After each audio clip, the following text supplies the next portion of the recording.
The CBS Radio Mystery Theater presents...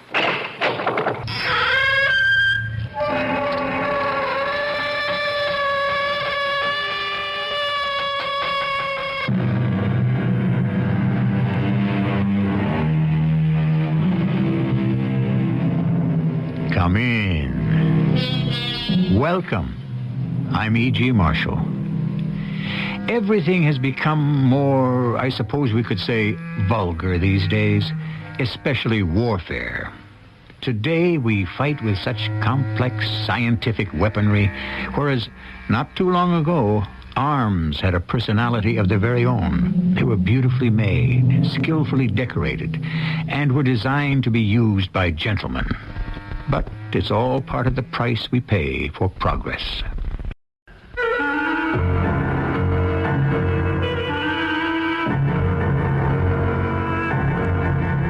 Our mystery drama, The 44, was written especially for the Mystery Theater by Sam Dan and stars John Beale. I'll be back shortly with Act One.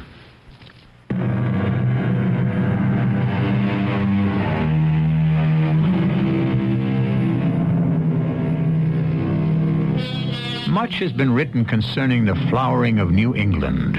By this, of course, is meant the intellectual, spiritual, and literary heritage of that section of our country, which is justly hailed as the cradle of our culture. But New England was also the birthplace of our factories and forges. Indeed, at one time, she was the gunsmith to our nation. Back in 1851, in his Hartford armory, a gunsmith named Samuel Colt started to manufacture a very popular revolver. It came in caliber 36 for the Navy and caliber 44 for the Army. And one of these has survived to become the centerpiece of our story. Sheriff Scobie speaking. Sheriff? Yes? This is Alexandra Edison. Oh, yes, Alexandra?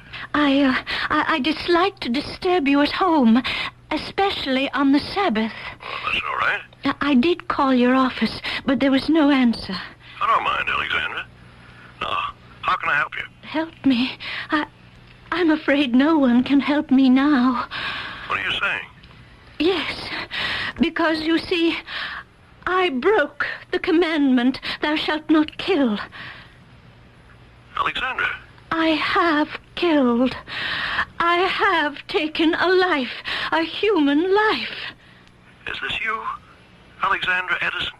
I have shot and killed Mr. Martin K. Beasley. Alexandra, don't do anything. Don't touch anything. I'll be right there.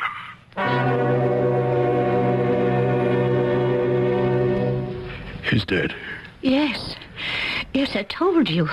Well, officially, I suppose the coroner has to make that determination, but this man is obviously deceased. And you shot him, you say? I'm sorry, Sheriff. You, Alexandra? You killed him? A woman like you?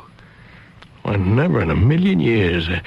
I mean... How little we really know about ourselves. What a mysterious and terrible creature is man. What did you kill him with? Well, I dropped the gun on the floor. The gun? That gun? Mm-hmm. Well, that's an antique. A Civil War pistol.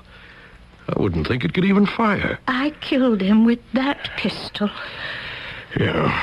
Well, I'll have to call the coroner. Now, this man, this dead fella, this Martin K. Beasley, the name's familiar. Is he the one who's been trying to get you to sell the estate? Yes, he was a cousin of mine. And you shot him? Well, I'm really very much embarrassed by what I have to do. I have to place you under arrest. I understand. But I just can't see myself taking you off to jail. Now, this isn't the regular way to do it, but if you'll give me your promise not to...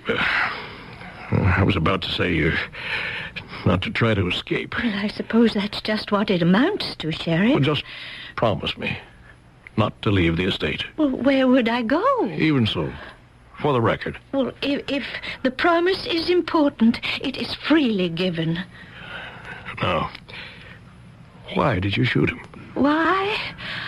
Oh... Well, look, I know this isn't very easy for you, and I'm sure you're very upset. It's obvious why you shot him. Self-defense. So, there won't be a problem. Oh, but And the coroner's jury will dismiss the whole thing. But, Sheriff, Now, Alexandra, you're not to worry. And believe me, everything's going to be all right.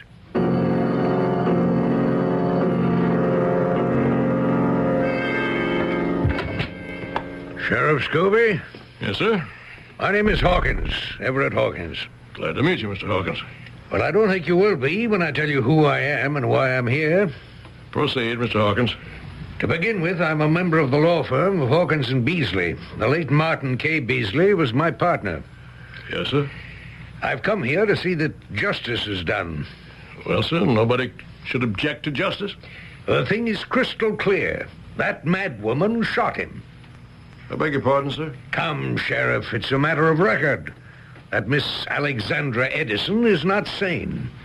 And where is this particular record kept? Oh, I see. I see what's going on here. Little conspiracy. All the hometown folks closing ranks around poor Alexandra Edison to protect her from the rapacious city slickers. Can you document that charge, Mr. Hawkins? The woman has confessed to murder. Why isn't she in custody? Why put her in jail? She's not going anywhere. Why subject her to needless embarrassment? That woman belongs in jail, and I demand that she be placed there at once. You demand. Believe me, no one wants to do Miss Edison any harm. Poor woman, poor, frustrated, unbalanced woman. Why hold her responsible for an act over which she had no control? Where are you headed, Mr. Hawkins? I shall suggest to the prosecutor that the state accept a plea of not guilty by reason of insanity. They'll put her in a sanitarium. She'll receive the best psychiatric care. And naturally, if she's declared incompetent, she won't be able to manage her affairs, huh? Naturally. She only had one relation, Mr. Beasley. Now that he's dead, his wife, Mrs. Beasley, is the heiress, and she should be appointed executrix of the estate. Poor Mrs. Beasley, she's in a state of shock. I'm sure she'll recover. You're a very cynical person, Sheriff. She's here in town. She came down last week with her husband to see if she could help him talk sense to poor Alexandra Edison. I'm sorry, Alexandra. I didn't want to put you in here. It's no disgrace to be in prison. I think of Thoreau and so many other good people. Alex, I want to talk to you about this Beasley fella. I understand he'd been after you to sell your land. And I refused. He threatened me. With bodily harm? Worse. He said he would have me committed to an insane asylum. And that's why you shot him? Well, I didn't mean to shoot him. I ordered him out of my house. He laughed at me, and it is my fault. I lost my temper, something I never did before. I saw that old pistol lying on the mantel, and I picked it up, and I said, "Get out," and he laughed again, and suddenly the gun went off. Just like that? One moment, I was standing there, pointing the pistol at him, and then it suddenly became alive. An angry thing in my hand. There was an explosion, a flash of fire, and black smoke. Then it was an accident. Oh, yes. Yes. But the fact is, you did pick up that pistol. Yes. Yes, I suppose it could be considered an irrational act. Look, don't you be the one to say that. But the very fact that one reaches for a firearm indicates a certain lack of balance. Please, Alexandra, it's going to be tough enough. Just insist that you fired in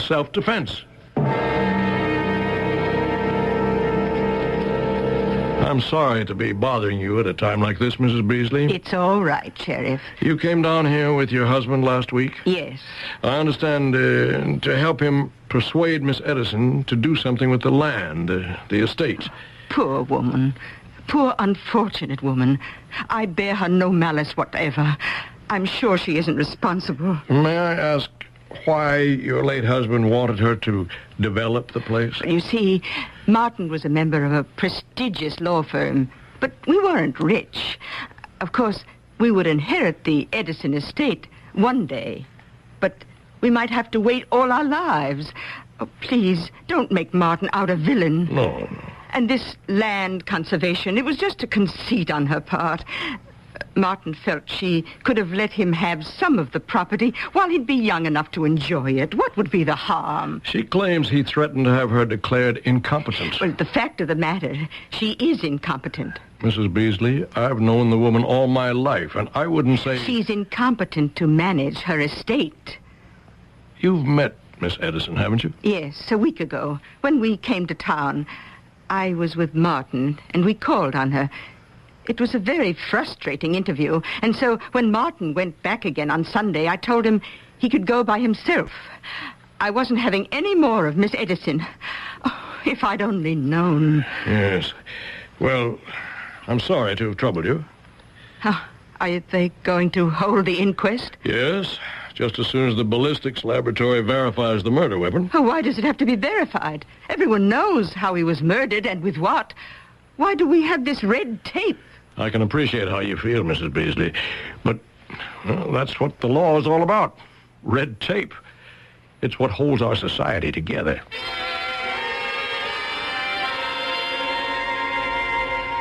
Hello, Sheriff. Hi, Doc. What's up? Well, I'm tying up all my loose ends. Got my autopsy report here. Ready for the inquest tomorrow. He was shot to death, wasn't he? What kind of a question is that? Took out the slug. Big one. 44. Well, I assume it's a 44. That's the caliber of the gun she used. And look, did they send it here? They must have. They didn't send it to me. Send what? The ballistics report from the State Police Laboratory. No, I didn't get it. Well, it's a formality, but we need it. Check it for me, will you? Yeah. Well, I guess she's in for it. Well, it looks that way. Unless we can prove it was self-defense or an accident. That's going to be tough. Why? Well, you've got this out-of-town lawyer, this Hawkins, raising a rumpus. He's got old Lester, the state's attorney, running scared, I'll tell you. And I'll tell you another thing. He's out to get that insanity verdict. Well, that's going to be very hard to do in this town. You really think so? Poor Alexandra. She's kind of, well, offbeat. Well, that's not the same as being insane. Well, it depends on how you emphasize it. There are folks here who think that growth and development would be a good idea. Bring in business, raise land values. The only way to do that is to get rid of Alexandra. Yeah? Well, I guess those people would think there's something radically wrong with me, too. Why? Because I don't think she did it. Well, she admits she did it. Well, I don't care. People cannot act against their basic nature.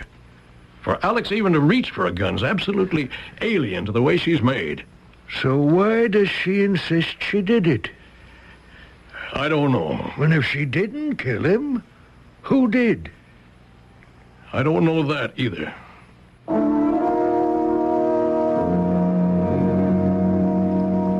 Our basic nature. Can we act against it? More to the point, do we have a basic nature, or do we only think we do? How do you account for those people who lead quiet, orderly lives year in, year out, and then suddenly explode into violence and anarchy? For more than half of his working life, Mr. Paul Gauguin was a respectable, very bourgeois banker. Suddenly, he chucked it all and ran off to the South Seas to paint. What was his basic nature? I'll continue with Act 2 shortly.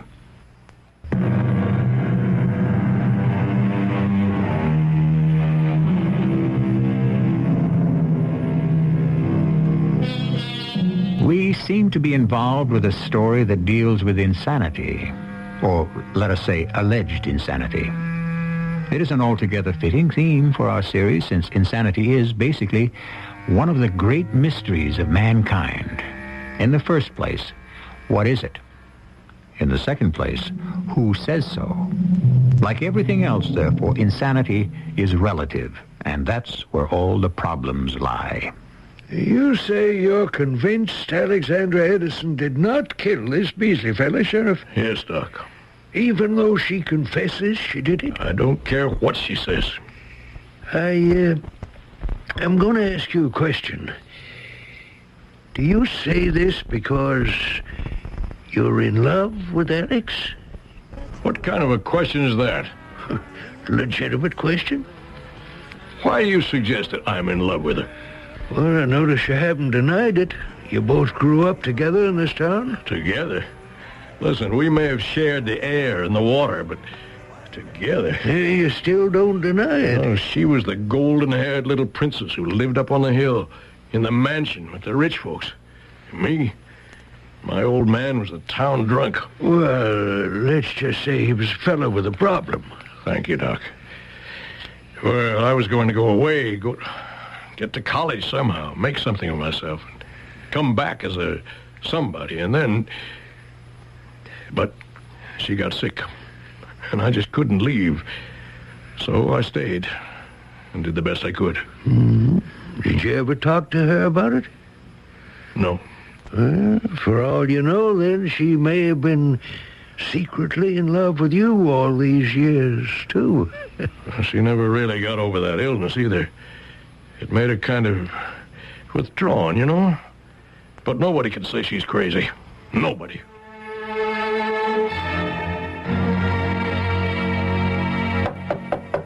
Come in. Are you Sheriff Scobie? That's me. What can I do for you? I'm Sergeant Terry of the State Police. Oh? Oh, won't you sit down, Sergeant? With the crime laboratory. Work in ballistics. Oh, the coroner's waiting for the report. Did you bring it here personally? Sheriff, I don't have a report. That is, not yet. You don't have a... Oh, how's that possible? What are you doing here, then? You could be in a jam, Sheriff. What kind of jam? I don't know. I just wanted you to be aware of it unofficially, off the record. Sheriff, you sent me the wrong gun. What? Here, take a look at it. Well, sure. It's the gun that she used. This is not the gun she used. This is not the weapon that fired the fatal shot. But this is the gun that was on the floor next to the body. That may very well be, but I can tell you, and I'm prepared to testify under oath, that this gun has not been fired in, well, could be 50, 60 years. More, maybe. I can't believe that. Now, look, Sheriff. Look closely. See how rusty it is? And furthermore, it's a single action, which means you have to pull back the hammer with your thumb. I know what a single-action revolver is. According to the markings, this piece was manufactured in Hartford, Connecticut in 1859. I can only tell you that this was the gun that was fired. This gun, in its present state, could not be fired. It's the gun she said she used. Well, then she isn't telling the truth. But there wasn't any other gun. Sheriff, for whatever reason, you didn't send us the murder weapon.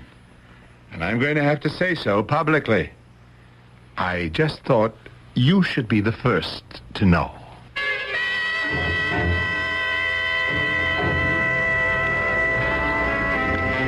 Hi, Sheriff. Hello, Martha. Oh, you don't look so hot.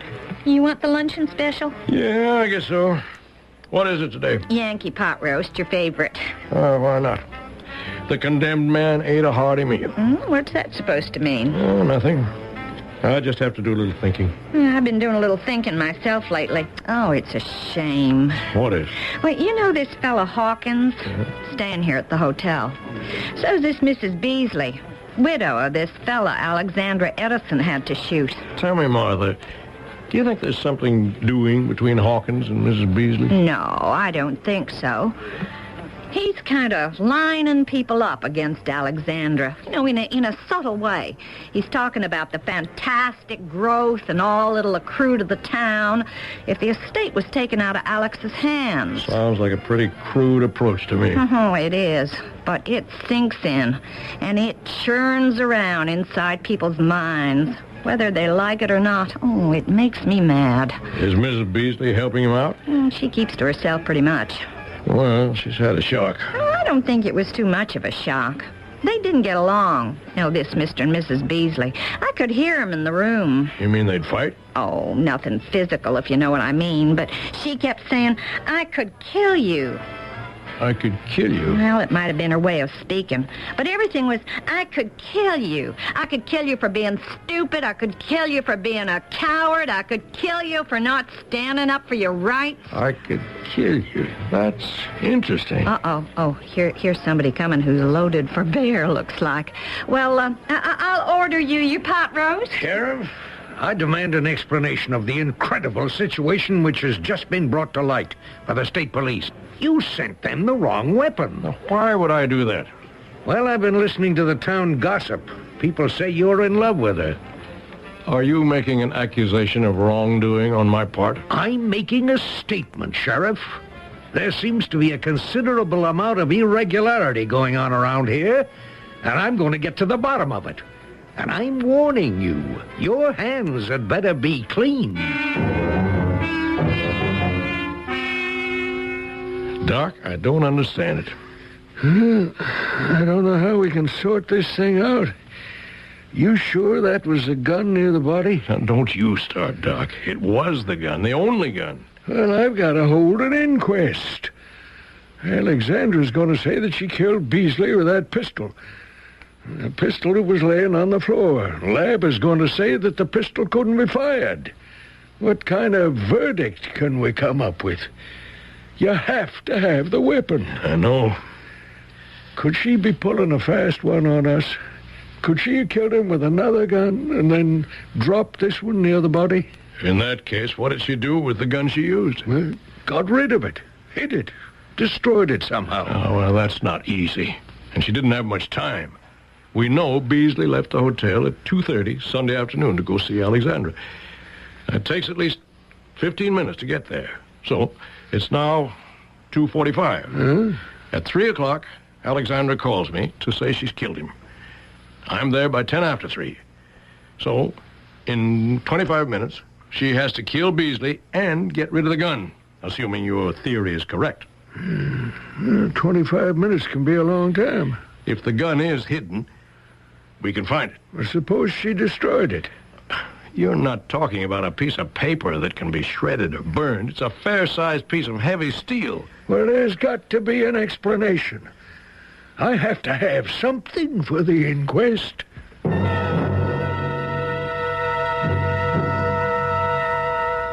Alexander, do you want to help me out of an awkward situation? Certainly. I have this problem. And it's really because of you. Me? You phoned me Sunday afternoon, told me you'd killed a fella. I arrive here and I see this Beasley lying dead on the floor. Yes. I ask, why did you kill him? You answer, self-defense. Well, it's true. I ask, what did you kill him with? You answer, the gun, lying there next to the body. Yes. I dropped it. No. I threw it to the ground immediately, like some unclean, defiled thing. Well, then, here's my problem. Alexandra, you didn't fire that gun. Oh, but Nobody has fired that gun in years. It's doubtful if it can even be fired at all. Who killed Beasley? I did. Where is the gun you used? Well, you took it from me the other day. That's not the gun. Please, Alex, tell me. I'll have to search the house, the grounds. Why don't you save me the trouble? Is it possible someone else killed him? Well, how could someone else have killed him? You tell me. All right. This could be a fantastic explanation, but it's no more far-fetched than the gun. Suppose someone else had a motive, and that someone else followed him here. he or she could have watched the two of you through the French doors on the patio. He or she could have seen you become angry, reach for the antique revolver, pointed at Beasley, and at that moment could have fired at Beasley, who then fell down dead. In the excitement, you actually might have thought that you fired the shot. Who would believe that? Think. Please, think, Alex. It's an old gun. It's heavy. It fires a very explosive charge. You would have felt it. You would have felt a shock in your hand and a tingling in your arm. Do you remember that kind of reaction? Please, don't ask me any more questions. But I have to. Please, Harry. I'm sorry, but it's my job to... Harry. You haven't called me Harry since we were in high school. Oh. I used to feel so great that you even noticed me. Who was I? Well, you were a very nice young man. Well, I'm still nice. Alexandra, you can trust me. I know you didn't kill Beasley. But I did. No, not with that gun, that antiquated .44. Someone else did. And you know who it is. Trust me, Alex. You know you can trust me. You want to trust me. That's why you called me Harry. Please, don't ask me. I have to ask you. Well, all right. I'll tell you who killed Martin Beasley. It was my Aunt Emma. Your Aunt Emma? Yes, my great Aunt Emma. Emma Edison. Emma Edison? The one whose picture's up there on the wall? Yes. Emma Edison. Well, she's been dead. She died before we were even born. You don't mean her. Yes, I do. She killed Martin Beasley. But that's impossible. Oh, Harry, you promised me I could trust you, and now you refuse to believe me. I'm sorry, Alex. Just go ahead and tell me. How did your dead Aunt Emma kill Martin Beasley?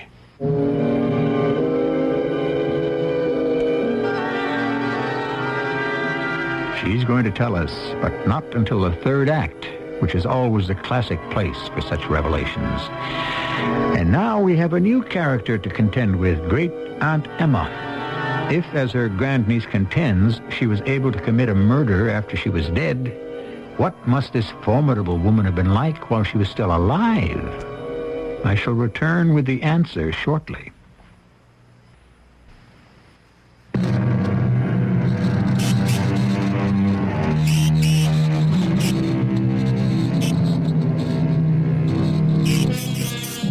Dead men, they say, tell no tales. But of course, that may depend on your point of view.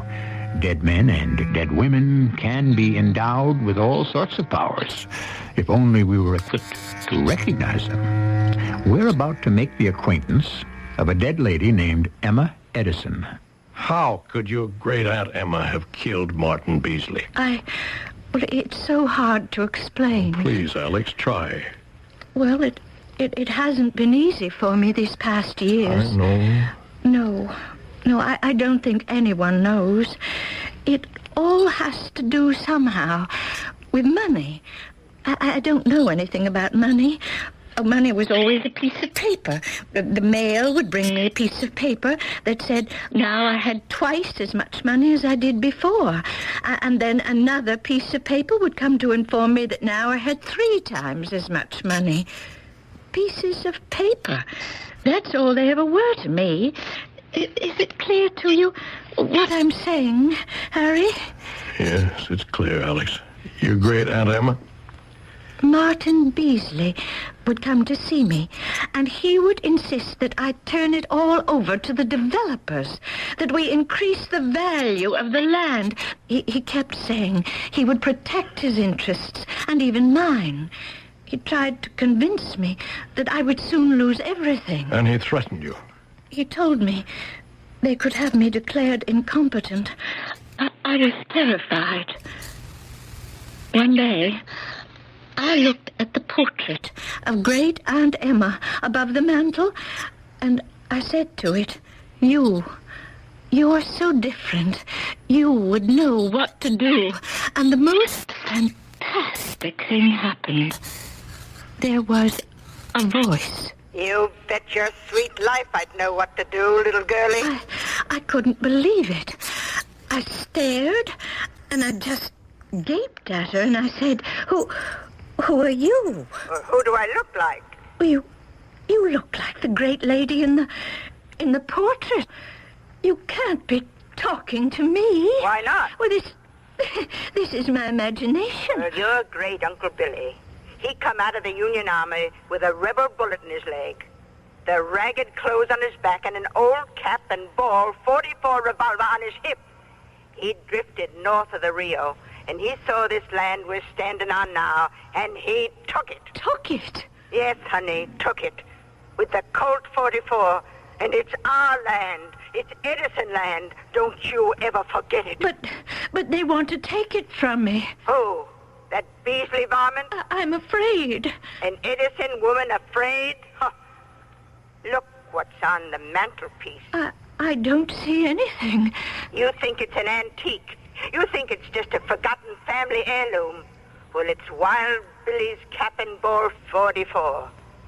Now, the next time that Beasley varmint dares to set foot in here, you pick up the 44. Oh, no.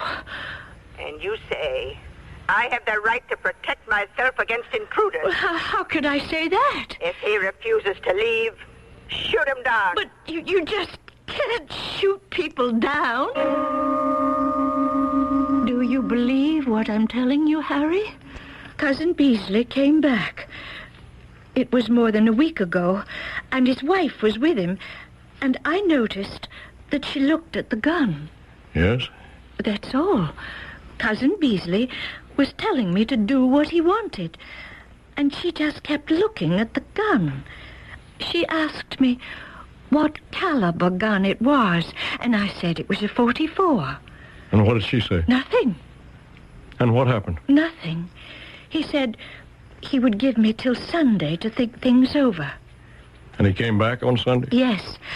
At about 2:45, he was angry, abusive, and threatening. I was very frightened. And then I became aware of Aunt Emma standing beside me. You became aware of Aunt Emma standing beside you, huh? Was Mr. Beasley also aware of her? No, because he just kept shouting at me. And Aunt Emma kept saying to me, Order him out. and I kept saying, I'm frightened. Pick up the 44. Go ahead. And I did.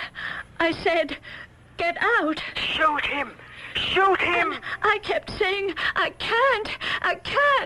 And she Yes? She took the pistol out of my hands, pointed it at Cousin Beasley, and she fired. I closed my eyes. I may have blacked out for a moment. When I opened my eyes, Emma was gone, and my Cousin Beasley was lying on the floor. He was dead. The pistol was lying there next to him. I see. Do you really see, Harry? Yes. But why did you insist, then, that you killed him? Because if I had told anyone else what really happened, they would have said I was crazy. They would take my land away. Please, don't tell that story to anyone else. But it's true. That might make it even worse.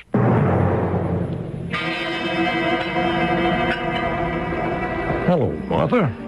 Oh, you look like a person with a problem. Oh, Sheriff, I can't get enough help to clean the rooms properly. I see Mrs. Beasley's in the dining room, along with Mr. Hawkins, They just sat down to eat. which means they'll be here at least an hour. More likely 20 minutes. They're not folks who know how to relax over food. Even 20 minutes should be enough For what? for me to search her room. Oh. Any objections? Oh, no. No, none at all. What are you looking for? A gun. A gun? Yeah. Are you saying she killed her own husband? Well, according to what you told me, she'd have liked to have killed him. Yeah, but twixt the wish and the deed, there's... There's a gun. Go through those drawers, and I'll look through the closets. There's not a sign of a gun of any kind. I guess it isn't here. Hey, what are you looking in the wastebasket for? Well, you never know. Oh, she certainly wouldn't have thrown a gun into the wastebasket, would she? No. But she did throw something else in here. What is it? You complain about how it's hard to get your maids to do a thorough job. Well, I certainly do. Miss Beasley, Mr. Hawkins, mind if I join you? Oh, sit down, Sheriff. I think it's time we arrived at an understanding. I agree. What is holding things up here? What are you people trying to pull? When is that coroner going to hold his inquest? I believe he could hold it this afternoon. Well, why doesn't he? He's hoping something might turn up. Something like what? Something definite. Otherwise, he'll have to have a verdict to the effect that Mr. Beasley's death was caused by a person or persons unknown. But Mr. Beasley was killed by Miss Edison. Who says so? She says so. She may have been nervous, overwrought. But everybody knows she killed him with that antique pistol. If you contend that she killed him with that .44, then we have the testimony of expert witness Sergeant Terry of the State Police that the gun in question could not have been fired. Oh, well, it doesn't matter. I don't care if she killed him or not. Her conduct is sufficient evidence that she is not competent. Which is really what you're after. You want Mrs. Beasley here to succeed to control of the estate. And I don't think there's too much you can do about it. If you're willing to grant that Miss Edison did not kill Mr. Beasley, then we open up a fascinating line of inquiry. Who did? And how? Now, that's not my problem. It does become your problem if the killer is Mrs. Beasley. What are you trying to imply? Now, don't say a word. It's good lawyer's instinct. Shut her up. How dare you make this abominable accusation? It's a speculation. Let us suppose that Mrs. Beasley follows her husband to the Edison house on Sunday, watches the activity through the patio doors. Sheriff, I'll have you know. And she sees a frightened, angry Alexandra threaten Beasley with that antique revolver.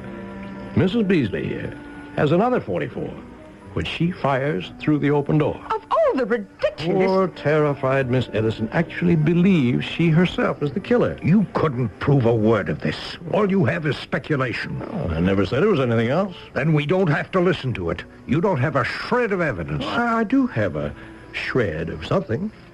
It's a piece of paper. A receipt from a hardware store in Calvin's Corners, which is some 20 miles from here. A receipt for the purchase of one box of .44 caliber cartridges. Why did you buy a box of .44 caliber cartridges, Mrs. Beasley? Jeanette, don't say a word. Oh, what's the use? They can prove I bought the shells. And why? I wanted to kill him. Jeanette. But I didn't. I had this absolutely rattle-brain, crazy idea. When I was at her house with him, I saw the gun. I figured if I could get a shell for it and kill him with it, it could be pinned on her. As your attorney, Jeanette, I warn you. But I didn't do it. I bought the bullets. I sneaked back there one day. I saw her out walking.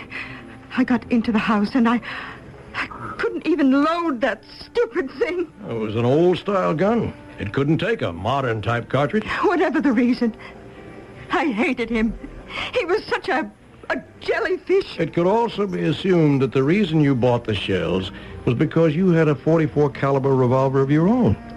And after you used it, you disposed of it somewhere. Oh, that isn't true. Sheriff, you couldn't prove that. I notice you no longer have that fine edge of certainty in your voice, Mr. Hawkins. Well, what are you going to do? I can't withhold evidence, but I won't push. If both of you agree not to bother Miss Edison anymore.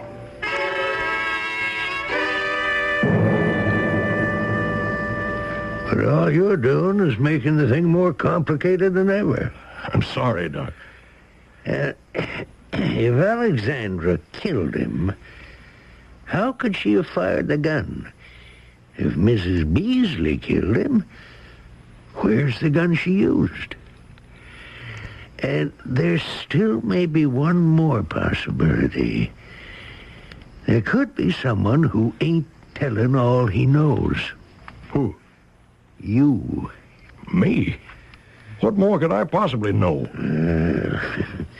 You're head over heels in love with her, and maybe now there's a chance for you. So you decided to save her. How could I do that? There was another gun, a gun that worked. She killed him with it. You were first on the scene, so you put that gun in your pocket, and you threw that old antique pistol on the floor. You can't believe that, Doc. Oh, I could. But I could never prove it. I got maybe half a ton of suspicions, but I don't have one single ounce of proof. Nor am I likely to find any. So, as coroner, what's going to happen, Doc? You're probably going to get married to Alexandra Edison. I mean, what's going to happen as far as the murder of Martin K. Beasley is concerned? I don't know. Maybe nothing will ever happen. After all, not every murder that's committed gets solved, does it?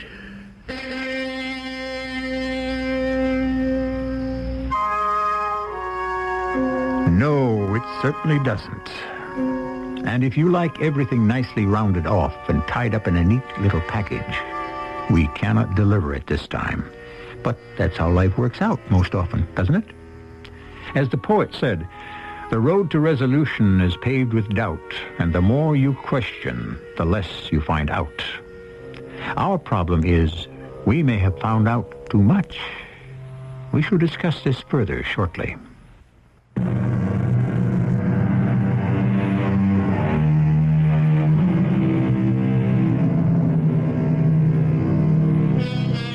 It has been said that nothing changes more constantly than the past.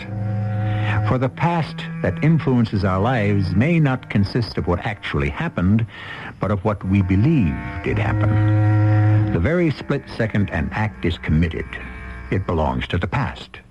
And it begins to be molded and refined and, most likely, rewritten. Who killed Martin K. Beasley? It depends on your point of view. And your point of view is the infinite number of ideas, fears, desires, and whatnot that are constantly churning around in your psyche. And in mine? Our cast included John Beal, Court Benson, Carol Teitel, and Bryna Rayburn. The entire production was under the direction of Hyman Brown.